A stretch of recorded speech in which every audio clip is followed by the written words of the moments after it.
오늘도 우리는 바울과 함께 지중해를 여행합니다. 제가 이제 바울 기사를 잘 살펴보면서 생각하는 게 뭐냐면, 우리네 인생길이 제가 이제 항상 나그네의 길이라고 말씀드렸는데, 어쩌면 또 다른 방식으로는 항해일 수 있습니다. 우리는 목적지가 있지만 아주 다양한 방법으로 나그네 길을 갑니다. 육지에, 바다로, 하늘로, 우리가 이제 다양한 방법으로 하나님께 향하여, 천성을 향하여 나아가는데, 왜 오늘 우리가 이 항해를 생각하느냐 하면, 우리 나그네 길 가운데서, 그러니까 이 인생의 긴 항해 가운데서, 항해라고 해서 계속해서 배만 타고, 그러니까 바다 위에만 있지는 않습니다. 만일에 이제 전 일생을 바다 위에서 배만 타고 있다면 너무 지루하거나 심심하거나 괴롭거나 견디지 못해가지고 그 항해 중간에 탈출하는 사태가 벌어질 수 있습니다. 또 항해의 특징이 뭡니까? 우리가 생각지도 못했던 여러 가지 변수들이 나타난다고 하는 것이죠. 유라굴로라고 하는 광풍 때문에 바울 일행이 이제 한 섬에 당도합니다.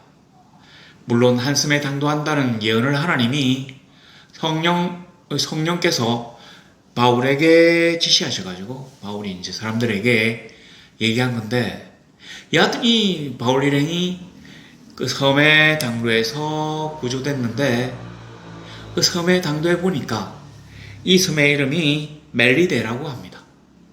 멜리데 이렇게 하면 우리가 알 수 없는데, 우리가 잘 아는 그 이름으로 바꾼다면 누구나 아 하고 감탄하게 됩니다. 어디냐면 말타.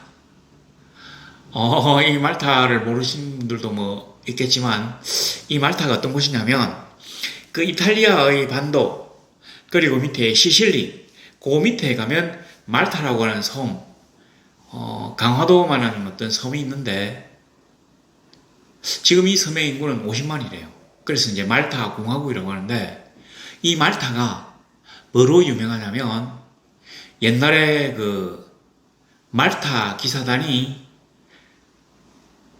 오스만 투르크 제국의 그 군대 침입을 막아낸 곳으로 아주 유명한 곳입니다.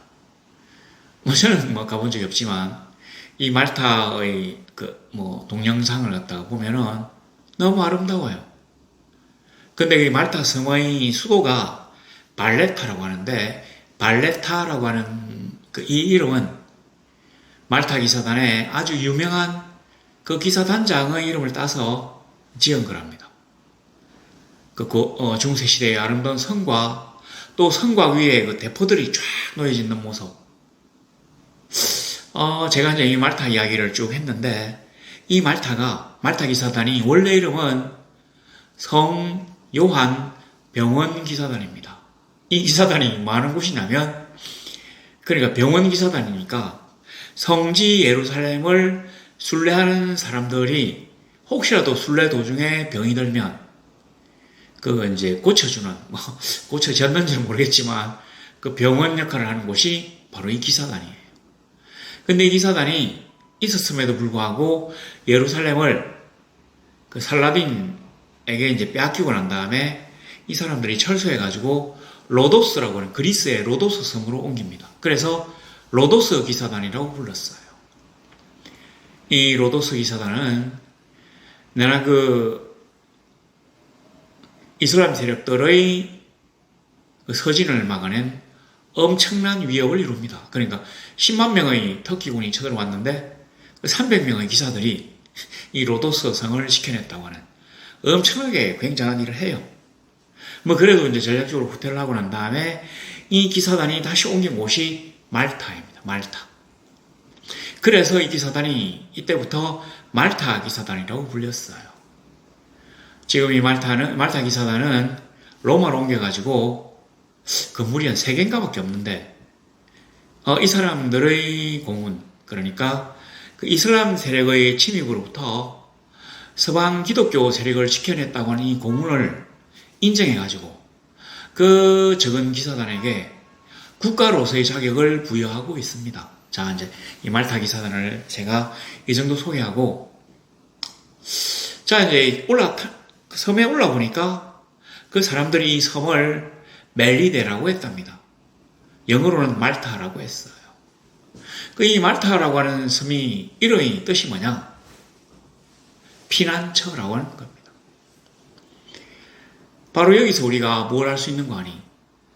유라굴로라는 광풍을 만나가지고 이 사람들이 바울 일행이 정말로 14일 동안 참 힘들게 항해를 하다가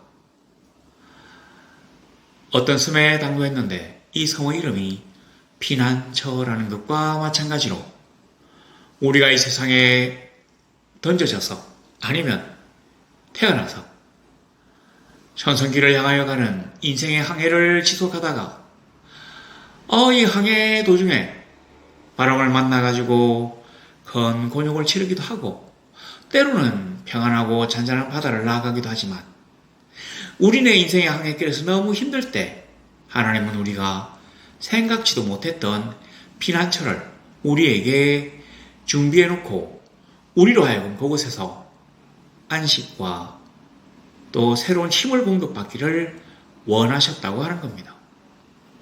우리가 이 세상에 항해길을 가지만 실제로 이 바다 위에서 우리는 육지의 나그네 길보다 더 위험한 상황을 많이 맞이합니다. 유라굴로라고 하는 광풍이 크레테 섬으로부터 몰아쳤는데 그 성경 본문에 뭐라고 되어 있습니까? 이 크레테 섬을 의지해서 해안가를 이렇게 쭉 가다가 그 섬으로부터 광풍이 몰아쳤다고 합니다. 우리가 인생길을 가면서 의지하는 것으로부터 우리가 많이 힘든 경우를 당할 수가 있습니다. 인간은 워낙 변화무쌍한 존재이기 때문에 어떤 방법으로 돌변할지 우리가 알 수 없어요.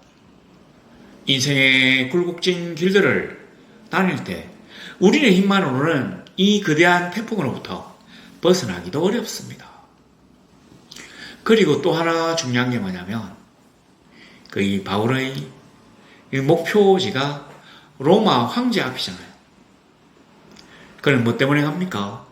황제에게 재판을 받으려고 가는 거거든요. 죄가 있는지 없는지를 재판하는 겁니다. 우리도 마찬가지예요. 우리도 이 땅을 막 험난하게 항해하지만 우리의 목표는 그 목적지는 하나님 앞입니다. 하늘 황제인 하나님 보좌 앞에 서서 뭐합니까? 먼저 심판을 받습니다. 우리의 인생의 항해가 그래도 크게 모나지 않게 잘 이루어졌는지 아니면 남들을 짓밟고 약탈하고 빼앗고 무정하게 행동했는지를 판가름하게 되는 심판이 기다리고 있습니다. 실제로 우리는 인생길에서 필요한 모든 물자들은 결국은 그게 우리 게 아니에요. 항해가 끝이 나면 거기에 두는 겁니다.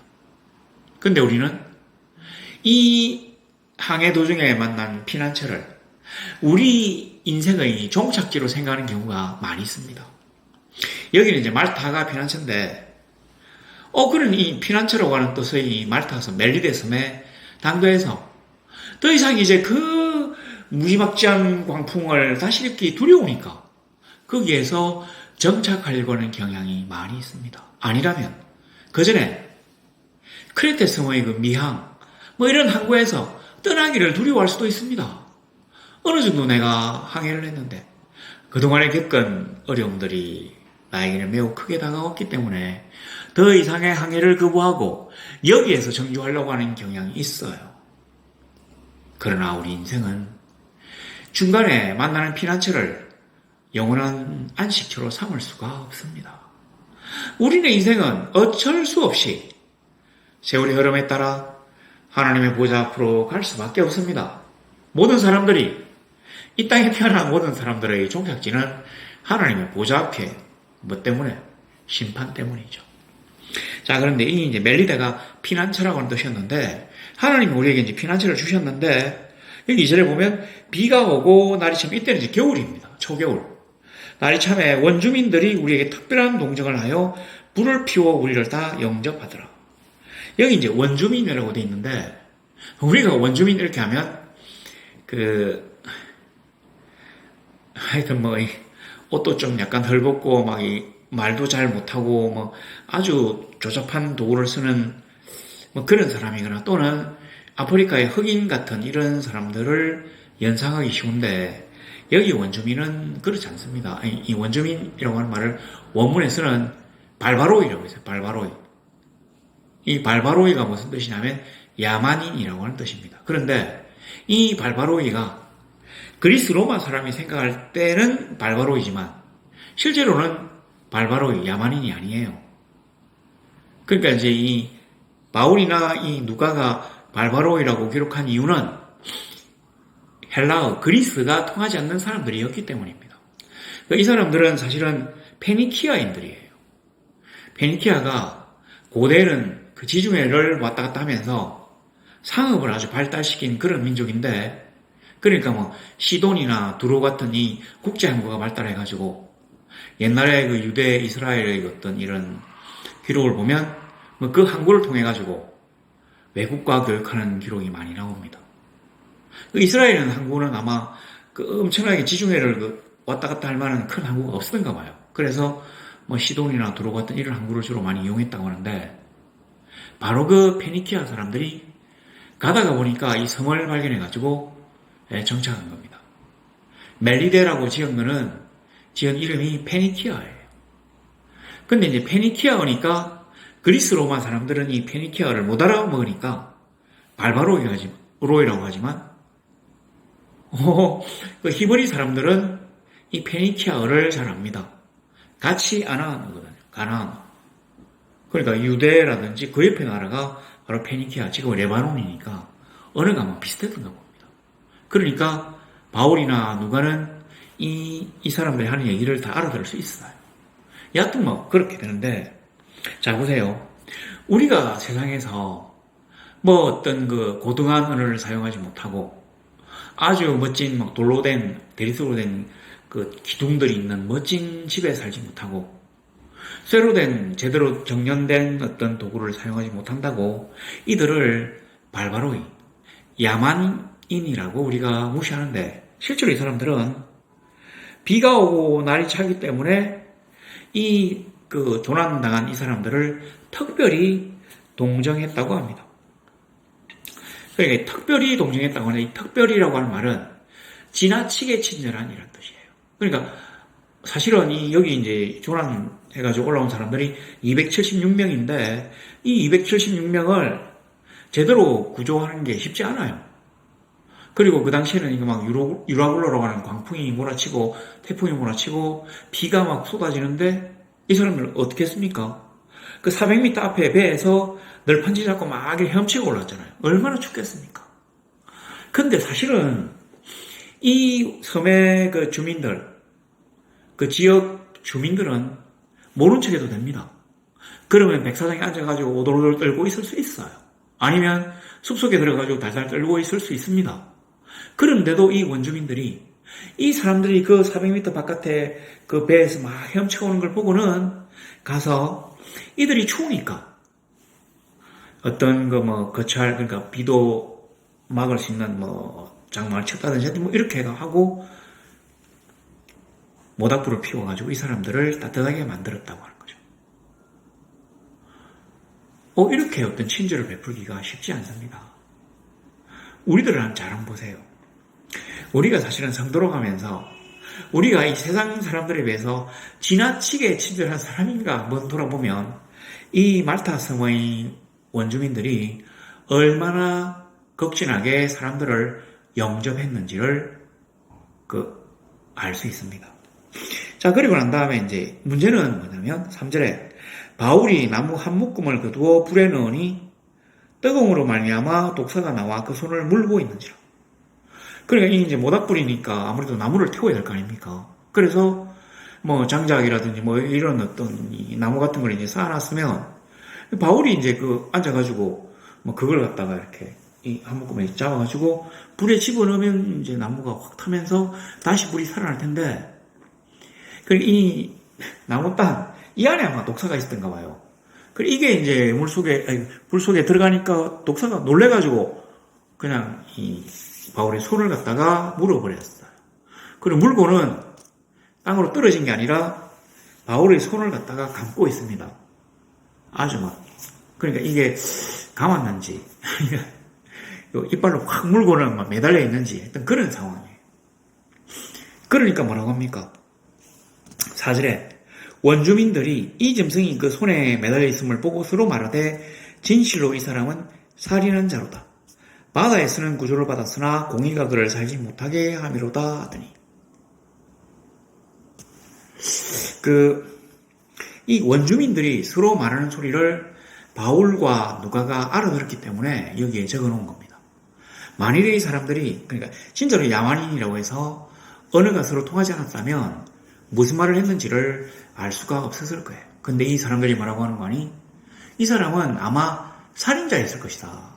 왜냐하면 그러니까 이제 로마 군인들이 막 이 바울을 지키고 혹시라도 착고를 차고 있었는지 이렇게 하면 누가 봐도 이 죄수는 보이잖아요. 근데 여러 가지 죄를 저지를 수 있는데 그 중에서도 살인자일 것이라고 추측하는 이유가 뭐냐면 그가 독사 때문에 목숨을 잃을 것이기 때문에 목숨을 빼앗았으면 목숨으로 갚아라는 게 그 당시에 법원이기 때문에 아마 바울이 이제 죽는 거 보니까 이 사람은 살인자인가 보다. 살인자인가 보다. 그렇게 생각하고는 이제 지켜보고 있어요. 그런데 바울이 이제 뱀이 딱 무니까 이걸 갖다가 그냥 떨어버려요, 불에. 그러니까 독사가 불에 툭 떨어져가지고 뭐 어떻게 나갔는지 다 죽었는지 모르겠지만 하여튼 근데 이제 그 원주민들이 지켜보고 있잖아요. 여기 막 붓고 아니면 갑자기 막 발작을 이러면서 기절해가지고 죽는다든지 하여튼 뭐 어떤 이런 반응이 있을 걸로 생각했는데 전혀 그런 게 없는 걸 보고는 뭐라고 합니까? 여기 6절에 보니까 아무 이상이 없음을 보고 돌이켜 생각해 말하되 그를 신이라 하더라. 예수님이 옛날에 그 마태복음 16장인가? 하여튼 거기 뭐라고 하셨습니까? 그 성령을 받으면 뱀을 짚고 또 독을 마셔도 상하지 않고 그리고 손을 얹은 적 병이 낫고 병이 나으리라. 뭐 이런 어떤 말씀을 주셨는데 바울을 보니까 그렇습니다. 독사에게 물려도 전혀 이상이 없어요. 그러니까 사람들이 이제 생각을 바꿔가지고 살인자다. 비록 그가 바다에서는 구함을 받았지만 이제 독사가 그를 무는 거 보니까 진짜 정의의 신이 결코 그를 용서치 않은 극악한 죄인인 같다고 생각했는데 안 죽어요. 그러니까 정확하게는 그는 신이었다. 그는 신이었다. 하여튼 그렇게 생각했다는 겁니다. 자, 그런데 이 소식을 듣고 이 보볼리오라고 하는 사람이 아마 이 말타에서 제일 높은 사람이었던 것 같은데 그러니까 이게 이제 추장인지 아니면 로마의 총독 대리인지는 모르겠어요. 하여튼 이 섬에서 제일 높은 사람인데 이 사람이 바울을 갖다가 이 원주민들이 막 신이라고 하는 얘기를 듣고는 자기 집에 초청합니다. 왜 초청했는고 하니? 여기 있네요. 8절에 보볼리오의 부친이 열병과 이질에 걸려 누워있거늘. 그러니까 열병과 이질이라고 했는데 열병은 그냥 요즘 생각에 열이 나고 그런 병인 같은데 아니고 이게 말라리아예요. 말라리아. 그러니까 누가가 의사니까 요 정확한 명칭을 썼어요. 병 명칭을. 말라리아와 그다음에 이질, 아메바성 이질이라고 하는데 이게 이제 정상이 뭐냐면 먹고 토하고 열나고 이래 있다가 계속 최장 한 2년까지 수개월에서 2년까지 앓다가 죽는 거예요. 이렇게. 근데 예수님이 그때 그 베드로의 집에 가셔가지고 베드로 장모가 열병으로 누워있는 거를 고치셨잖아요. 그런 것처럼 그 당시에는 이 말라리아가 진짜로 참 치명적인 병이었던 모양입니다. 요즘 잘 모르겠는데. 그래서 이제 치료약이 없으니까 자기가 스스로 면역력이 높아져가지고 이 병을 이겨내면 살고 아니면 그냥 앓다가 죽는 거예요. 계속 토하고 밑으로 싸고 이렇게 하다가 죽을 수밖에 없는 그러니까 요즘 말로 하면 불치병인 거죠. 그러니까 신의 능력이 아니라면 도저히 살릴 수 없는 병인데 원주민들이 바울을 보고 신이라고 하니까 진짜로 굉장한 사람이 우리 섬에 왔는갑다 싶어서 그를 자기 집으로 초청한 겁니다. 근데 이게 보세요. 보블리오의 부친이 열병과 이질에 걸려 누워있거늘 바울이 들어가서 기도하고 그에게 안수하여 낫게 하며. 근데 이 보블리오라고 하는 사람이 왜 바울을 초대했는지는 우리가 이제 상상은 할 수 있지만 이 성경 본문에는 나와 있지 않습니다.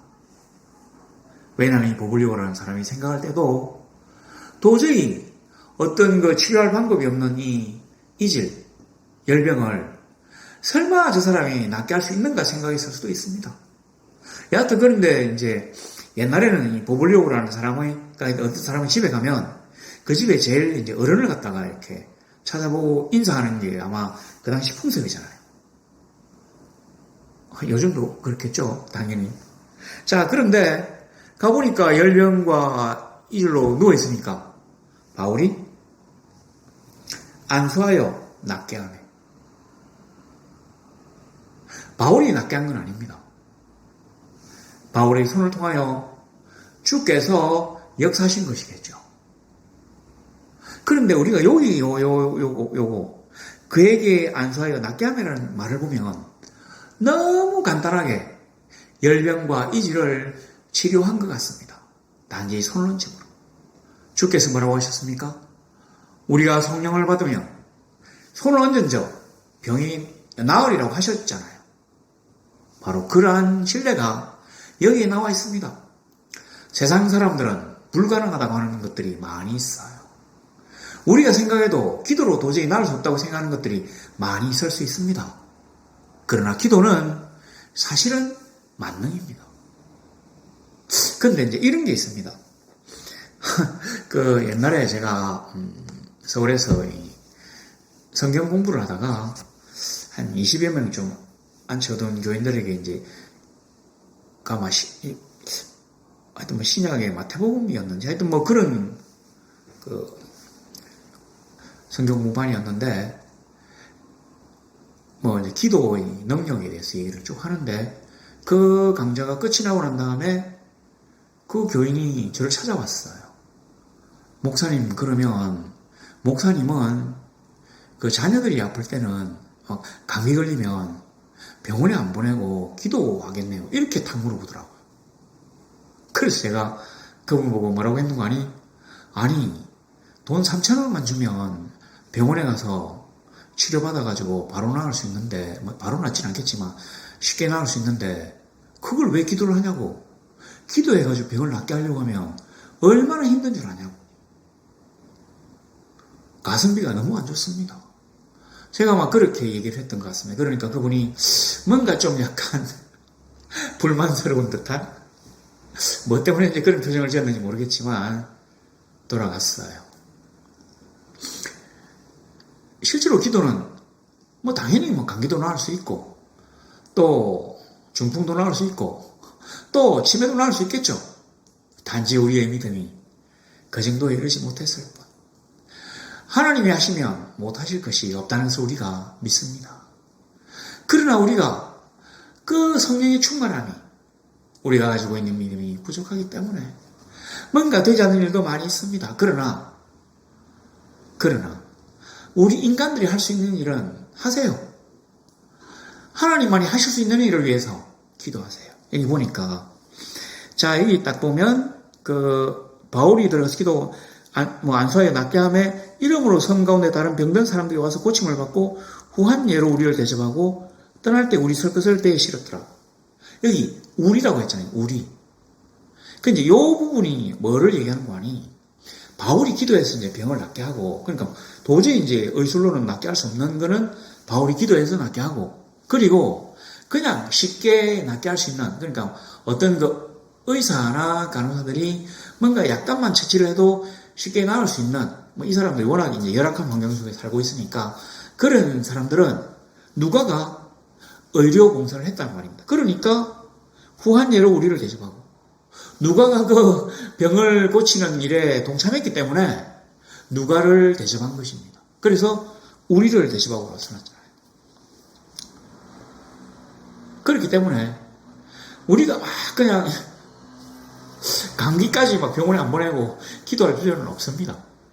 그 감기 걸리면 병원에 가세요. 아니면 약이라도 좀 사세요. 요즘은 감기가 쉬운 질병이지만 옛날로 치면 열병이네요. 열이 막 나고 막 앓고 하는. 물론 농담입니다. 자, 우리가 생각할 때 우리 하나님은 우리의 인생의 항해길에 우리가 생각지도 못했던 이 피난처를 우리를 위하여 예비하시고 우리가 그곳에서 안식하게 하셨습니다. 그리고 우리가 이 피난처에 가기 전에 모든 짐을 다 버렸잖아요. 살아나려고. 아무것도 없어요. 근데 아마 이 섬의 원주민들이 이 배를 갖다가 400m 밖에서 끌어왔는지 뭐 배를 새로 만들진 않았을 것 같고, 여기 보니까 알렉산드리아 배를 타고 뭐 이런 거 보니까 아마 그 배를 도로 갖고 왔더니 그 배에 이제 부서져가지고 뭐 좌초대가 있었던지 하여튼 뭐 어쨌든 간에 음식을 다 이 배에 쓸 것을, 그러니까 우리를 대접하고 떠날 때 우리 쓸 것을 배에 실었다고 하잖아요. 그리고 하나님이 다시 우리가 천성길을 향하여 갈 수 있는 어떤 물품들을 공급하십니다. 그러니까 우리는 사실은 걱정할 필요가 너무 없습니다. 자, 그런데 오늘 제가 이제 드리고 싶은 말은 그런 게 아니라 뭐냐면, 왜 하나님이 이 말타, 멜리다라고 하는 곳에 바울을 보내셨느냐? 그래서 왜 그 섬에서 제일 높은 사람, 뭐 추장인지 토인 왕인지 아니면 뭐 총독의 대리인지 모르는 이 보볼리오라고 하는 사람, 영어 성경에 보니까 보볼리우스라고 마치 로마식 이름이긴 하던데, 그 사람의 부친을 기도로 낫게 하셨는지. 자, 제 가정은 이렇습니다.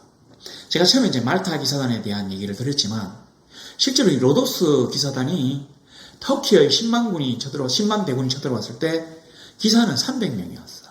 그리고 기사 종자가 스콰이어들은 2,000명이었답니다. 그러니까 2,300명이 그 10만의 군대하고 싸웠던 것입니다.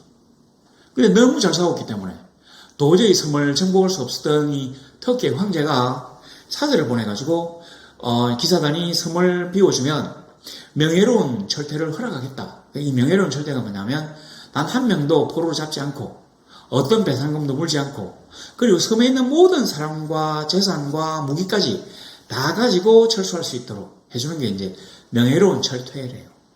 그걸 허용받아가지고 말타로 옮긴 거거든요. 근데 말타로 옮기고 난 다음에 어느 정도 세월이 흐르고 다시 터키 군들이 복수를 하기 위해서 쳐들어옵니다. 그러니까 얼마나 황당하겠어요. 아니 300명의 기사가 지킨 이 성을 10만 명의 대군이 공격해서 점령하지 못했다면 얼마나 많은 사람들이 목이 잘렸겠습니까? 그래가지고 절치부심해서 다시 말타에 쳐들어옵니다. 기사가 갑자기 늘지는 않아요. 역시 한 200~300명의 기사들이 역시 한 2,000여 명의 기사 종자들, 이 스콰이어들을 데리고 방어를 해서 이번에는 완벽한 승리를 거둡니다. 이 승리 때문에 그 당시에 이 오스만 터키 제국의 이 어떤 이 서진을 막을 수 있었다고 합니다. 그 당시에 서구 기독교 사회에서는 이 군대를 막아낼 힘이 없었어요. 그리고 그 당시 터키의 함대는 굉장했던 모양입니다. 그걸 이 적은 수의 기사들이 무슨 재주로 막아냈겠느냐? 무슨 재주로 막았겠습니까? 첫째는 그리스도를 향한 신앙열정. 이 사람들이 이제 병원 기사단이잖아요. 말타 기사단이 주둔지를 따서 말타 기사단을 해도 원래는 병원 기사단이니까 어떤 식으로 했냐면, 이 사람들이 전쟁이 없을 때는 갑옷을 벗고는 말에서 내려가지고 병원에서 간호사를 해요. 간호사를 합니다. 그 의사는 유대인들이 했대요. 그리고 난 다음에 전쟁이 딱 일어나면 그 간호사복을 벗고는 검은 십자가가 딱 된 이 갑옷을 입고 말을 타고는 사자처럼 용맹하게 싸웠대요. 근데 이 200~300명의 기사들이 10만의 대군과 혼자서 싸워서 어떻게 이겼습니까? 뭐가 뒷받침되는 거 아니? 말타의 주민들이, 그 기독교인 주민들이 이 말타 기사단을 든든하게 뒷받침하면서 같이 창을 들었기 때문에 터키의 군대를 막아낼 수 있었다고 하는 거죠. 만일에 이 기사단이, 그러니까 이 이교도가 있는 이 섬을 강제로 점령해가지고 그들을 막 죽이거나 혼을 내가지고 강제로 개종을 시켜서 무늬만 기독교인이었다면 이들은 그 10만 명의 거대한 대군 앞에서 절대로 자기의 모든 것을 다 버리고까지 대항하지 않았을 것입니다. 몰래 성을 나가가지고 성문을 열고 항복하든지 내응하든지 훨씬 살기가 편했을 겁니다. 그런데도 그들이 그 적은 기사단을 믿고 모든 것을 다 버려두고 싸움에 가담했던 이유는 그들 스스로가 독실한 기독교인이었기 때문이죠. 바로 그 기독교인으로 만든 첫 번째 인물이 바울입니다. 하나님이 바울을 말타에 보내셔서 그 섬의 가장 높은 사람의 부친, 그러니까 가장 높은 사람이었겠죠. 그 사람의 병을 기도로 낫게 하는 기적을 보여주심으로 이 섬 사람들이 저절로 그들도 와서 기도받고 낫고 했기 때문에 저절로 기독교를 믿게 되었다고 하는 겁니다. 물론 거기에 대한 이야기는 여기는 없어요. 그러나 원주민들에게 이 바울의 예수는 엄청나게 강력한 인상을 심어주었습니다. 그러니까 276명이 로마로 항해할 물자를 갖다가 다 공급했잖아요. 그런 건 절대 쉬운 일이 아니거든요. 특히나 이 말타가 어마어마하게 큰 도시고 또 물건들이 산더미처럼 쌓여있다면 모를까. 여기 보니까 여기도 참 요즘은 말타가 엄청나게 아름다운 그런 요새 도시고 석조 건물이 확 깔려있지만 그 당시는 그냥 덥고 좀 비옥하지도 못한 그런 그냥 그 바위 섬이라고 생각합시다. 근데 거기서 그 귀한 물자를 내가지고 276명의 사람들이 갈 수 있도록 대접한 이유는 뭐겠습니까? 바울의 그 헌신과 기도의 능력, 그리고 누가의 봉사, 이런 것 때문 아니겠습니까?